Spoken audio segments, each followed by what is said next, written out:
उनजे मथां छके नाल कढी करे असांजी सिंध खे ख़ुशि करण जी कोशिशि कई पई वञे। उन ते अॼु समूरियूं पार्टियूं समूरी सिंध सरापा एहतजाज आहे ऐं असीं ॿुधाइण था चाहियूं त असां उन ते हिकु लिंक कैनाल त छा बल्कि उन ते हिकिड़ो क्यूसिक बि पाणी असां पंहिंजो सिंध जो खणणु कंहिंखे असां न ॾींदासीं। ॿियो अर्ज़ु इहो असां डिक्लेयर कयो आहे तूं चओ मल छा पर तोखां हिकिड़ी ॻाल्हि पुछां तूं कंहिंखे ख़ामोश कदे ऐलान हज़ारे मान रुगो। मोहतरम रियाज़ चांडियो साहब, डॉक्टर नियाज़ कालानी साहब, डॉक्टर बदर चन्ना ऐं ॿिया अमरकोट जा भागीरथ सिंधियो ऐं क़ौमी कारकुनो जीएस सिंधु देश जीएस ऐं जीएम सैयद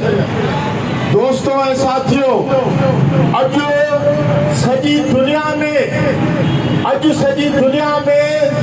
सिंध जे हवाले सां सिंधी सकाफ़त जे हवाले सां क़ौमी ईद जो ॾींहुं करे मल्हायो पियो वञे, पर हर हंधि सॼी दुनिया में सिंधी माण्हुनि अॼोके ॾींहं खे सिंध जे लाइ मातम कदा ॾींहुं सम्झियो आहे। छाकाणि त हिक तरफ़ हिते इंतिहा पसंदी ॾींहों ॾींहुं वधे पई, ॿिए पासे खां असांजा हुकुमरान उन शिदत पसंदीअ जो शिकार थींदे सिंध जा वसीला त गिणकाए विया,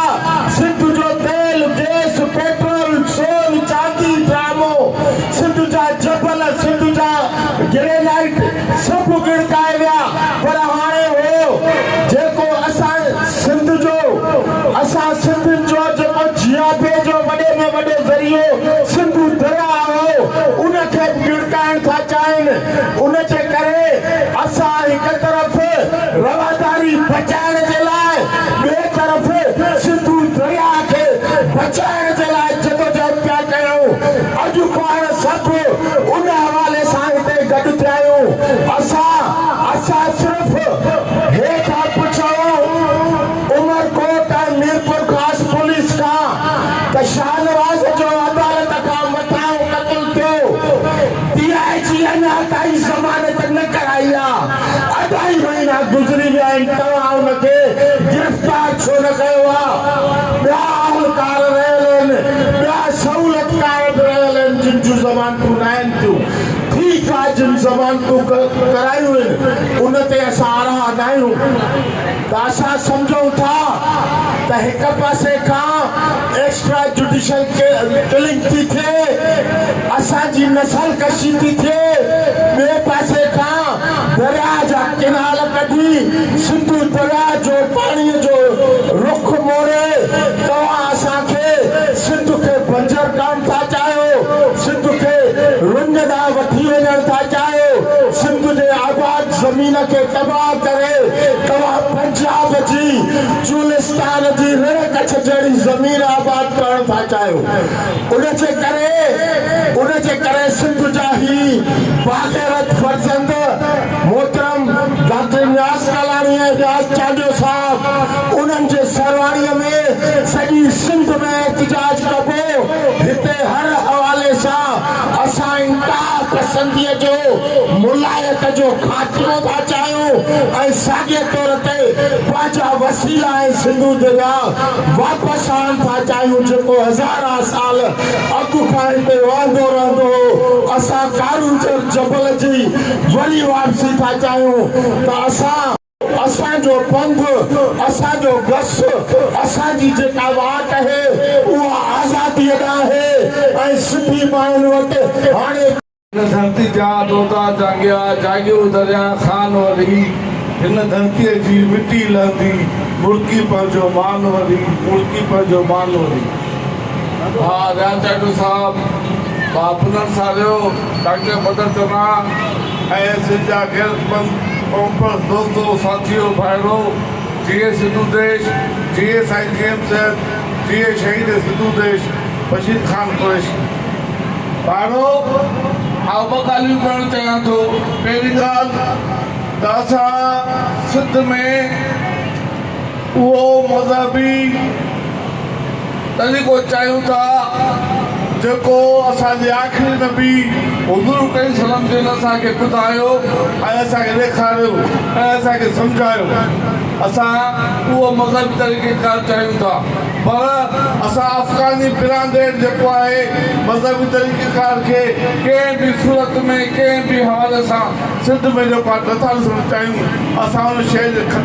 सख़्तु ख़िलाफ़ु आहियूं जेका वहशत ज़ुल्म ऐं बरबत खे जेको आहे तरीक़ो जेको जनम ॾिए थो असीं उन जे सख़्तु ख़िलाफ़ु आहियूं ऐं ख़िलाफ़ु रहंदासीं ऐं असां सम्झूं था त शाहनवाज़ उमर खे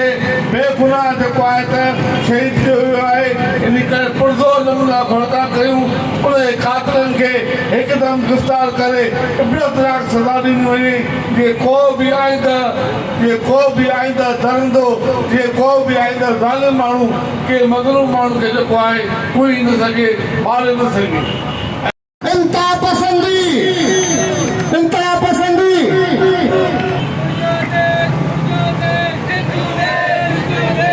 तुंहिंजो देश मुंहिंजो देश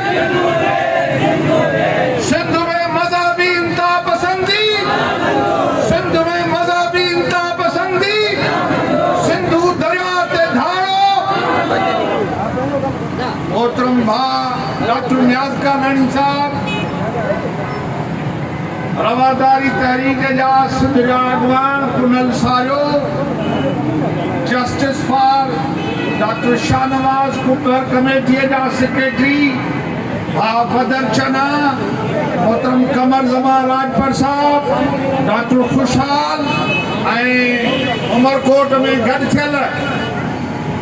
सिंध जा गैरतमंद फर्ज़ंदो अस्सलाम वालेकुम जिए सिंधु देश जिए साईं जीएम सैयद सिंधी मीडिया खे इहो ख़राज पेश कयूं था त सिंध में जेका दरियाहनि जे तहफ़ुज़ सिंधु दरिया जे तहफ़ुज़ ऐं केनालनि जे ख़िलाफ़ जदोजहद हली उन्हनि सक़ाफ़ती ॾियारे खे सिंधु दरिया जे तहफ़ुज़ ऐं केनालनि जे ख़ात्मे वारे नारे सां शुरू कयो पर गॾोगॾु मज़हबी इंतहा पसंदी जे ख़िलाफ़ बि ॾींहुं मल्हायूं उन घड़ी असां जस्टिस फॉर शाहनवाज़ कमेटी इहो गॾियल फ़ैसिलो कयोसीं त असां उमरकोट हूंदासीं सिंध जो वज़ीर आला मुराद शाह ऐं बिलावल ज़रदारी जी बदहवासी इन ते आहे बिलावल ज़रदारी चए थो त मुंहिंजी ॻाल्हि मञो त केनाल ठाहिण ॾींदुसि न त मसइलो कंदुसि वरी थो चए त मां इंसानी हक़नि जी तौहीन करे पीपल्स पार्टी 26 आईनी तरमीम मंज़ूर कराई वरी चयूं त 26 आईनी तरमीम में मूंखे ख़बर न आहे त केनालनि जा पैसा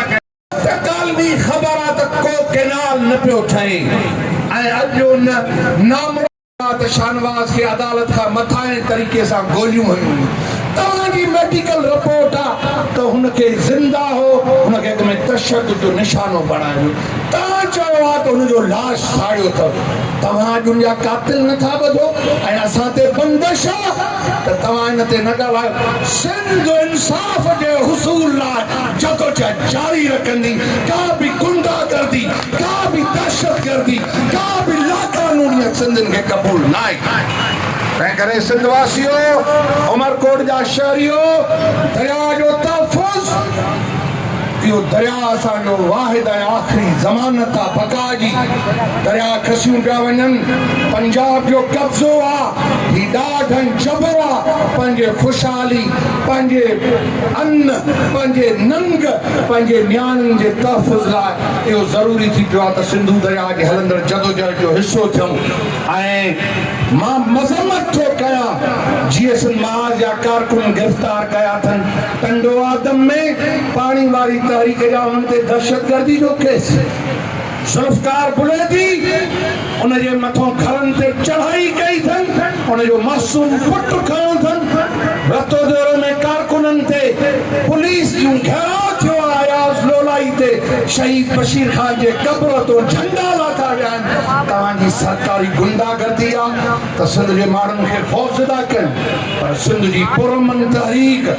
सिंध जी पुरमन तहरीक सिंध जे आज़ादी जी तहरीक सिंधु दरिया जे तहफ़ुज़ जी तहरीक सिंध जे ख़ुशहाली जी तहरीक सिंध में मखदूम बिलावल ऐं शाह इनायत ऐं साईं GMC जी तहरीक जारी सारी रहंदी तव्हांजी महिरबानी जी सिंध